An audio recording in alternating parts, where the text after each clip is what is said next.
Good day!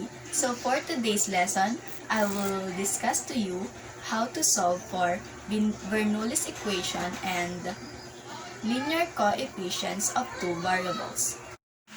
So, the Bernoulli's equation is the topic that we usually see in differential equation. It is in the form of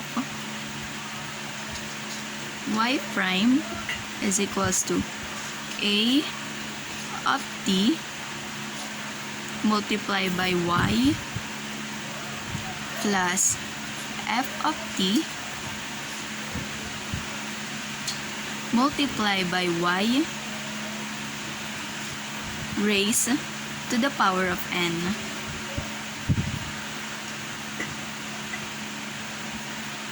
Or n is not equal to 0 or 1.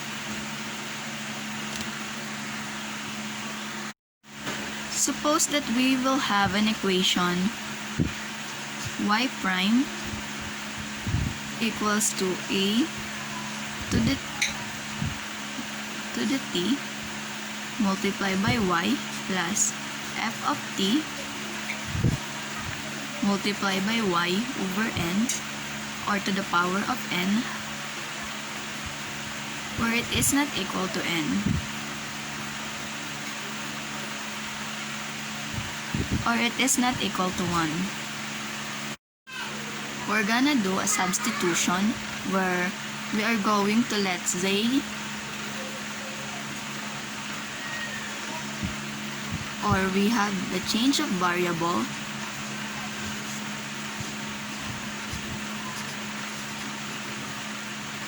where we have z equal to y raised to 1 minus n.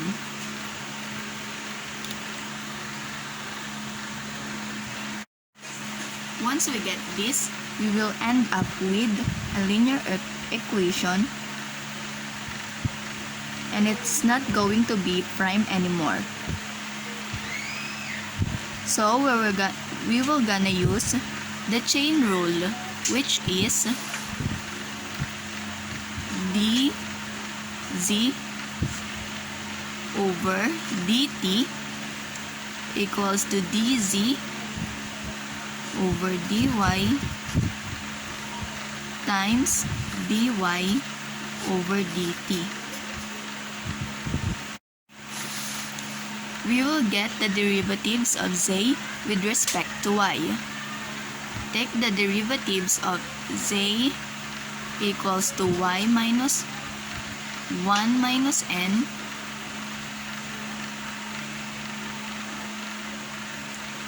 and it will turn out to be equals to 1 minus n multiplied by y to the power of negative n,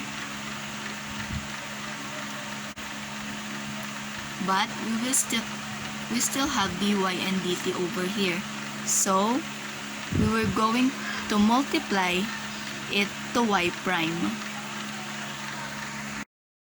So our chain rule is dz over dt will be equals to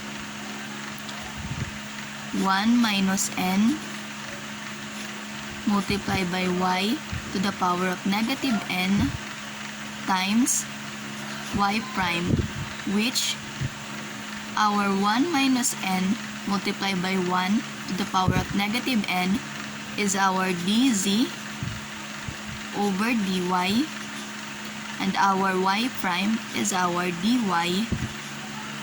over dt.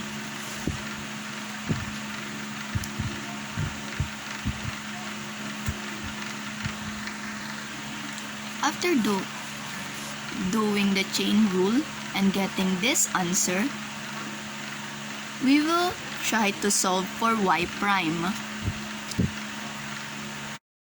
To get our y prime, we need to substitute. So we will have 1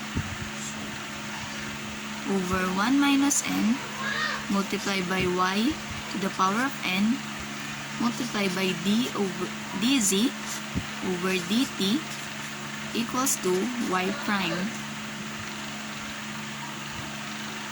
This will be our y prime. Then substitute to our first equation, which is y prime equals to a of t multiplied by y plus f of t multiplied by y to the power of n.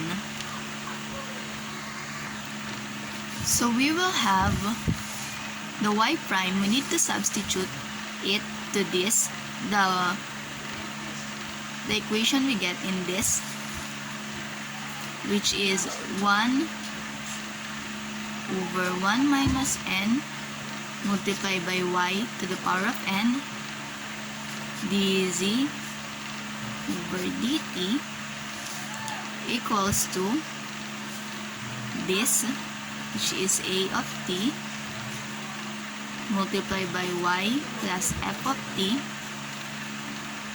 multiplied by y over n, I to the power of n.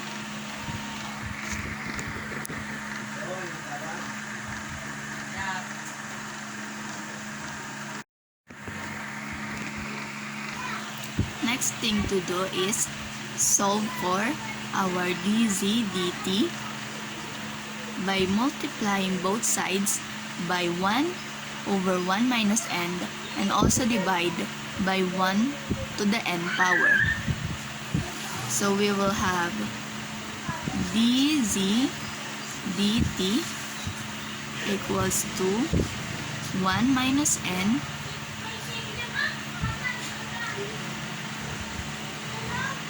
multiplied by 1 over y to the power of n multiplied by a of t multiplied by y plus f of t multiplied by y to the power of n.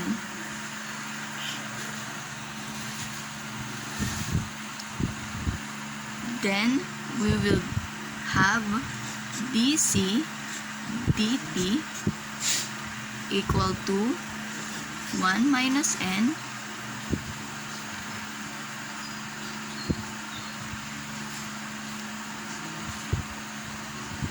a of t multiplied by y to the power of 1 minus n plus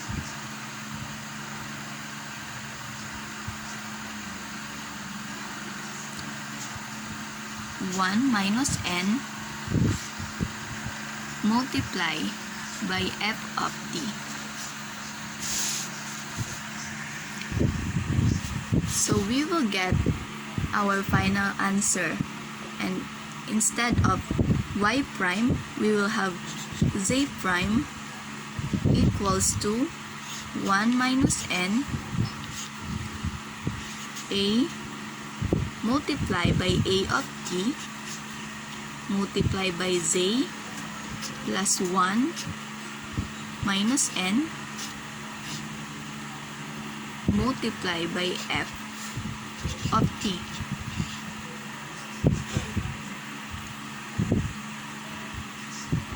Our final answer is now really look like the form of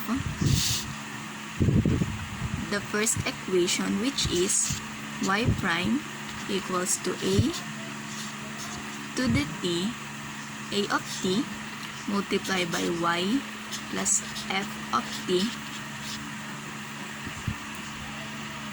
which is our y prime will turn to z prime,